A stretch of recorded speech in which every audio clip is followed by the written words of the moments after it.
London's Charing Cross, home to Trafalgar Square, the National Gallery, Gilbert and Sullivan's Savoy Theatre, and I'm sure you're not interested in any of that, are you? You wanna hear about that statue that allegedly killed a person with its schlong. Alright, fine. The statue in question is located on a Zimbabwe house just a few steps away from Charing Cross station. The building used to be the headquarters of the British Medical Association. Back in 1908, they commissioned a number of statues from an artist called Jacob Epstein, no relation to the famous pedophile as far as I can tell. Epstein statues were a bit too risque for some people back in the day, because of the anatomically precise depictions of the human body.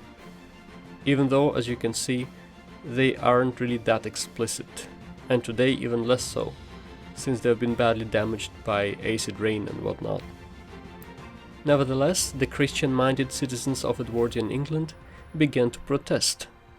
One priest, for example, published an angry letter in the Evening Standard, saying, "As a Christian in a Christian city, I object most emphatically to such indecent statuary being thrust upon my view. Because Jesus hates penises, didn't you know? He probably hates vaginas just as much. You know who doesn't hate penises or vaginas? This guy here." But anyway, I used to host guided tours in central London every now and again, and Charing Cross plus the West End were my favorite areas. And guess what? This building was one of my favorite stops, because there is a really cool story associated with it. The story goes like this. One day, back in 1929, one of the statues lost one of its crucial pieces.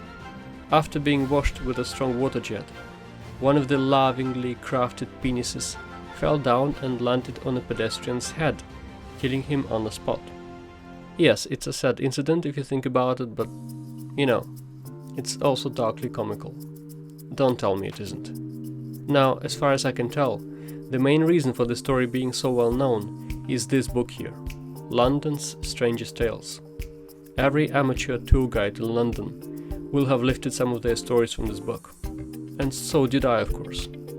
Now the thing is, I was about to make a video about this incident, but decided to double check whether this story was actually true. And you know what? It's an absolute load of bollocks. The truth is, yes, an incident like that did occur, but not quite like that.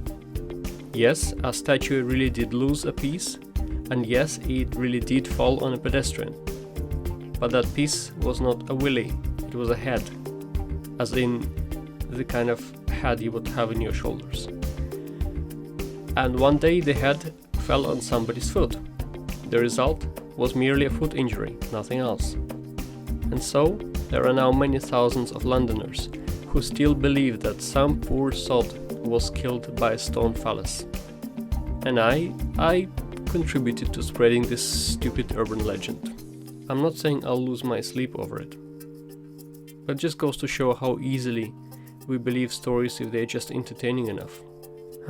But I suppose the world would be a grim place if it was completely devoid of lies, don't you think? Anyways, what's done is done. Thanks so much for wasting your precious time with this video. Please do give it a like if you can, I should be most grateful. And of course, if you want to subscribe, well, you know where the button is. Or if you need some time to think about it, that's cool too. Take care and have a naughty day, everyone.